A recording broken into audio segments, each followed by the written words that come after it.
Le redécoupage de la carte électorale crée une certaine confusion, c'est le moins qu'on puisse dire, à Dieppe, au Nouveau-Brunswick.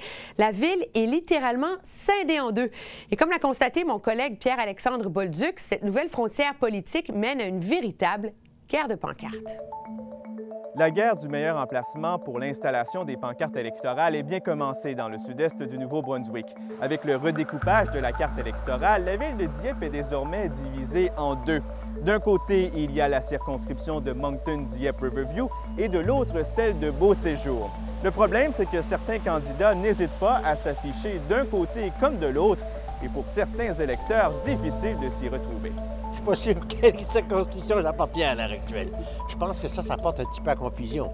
Ils sont libres de mettre les pancartes qu'ils veulent où ils veulent, sauf que, je disais ça avec ma femme hier, on arrivait de chez Diac, puis j'ai dit, ça fait bien mêlant, là, tu sais. Quand je vois ça, les deux pancartes ensemble, c'est confusant, oui.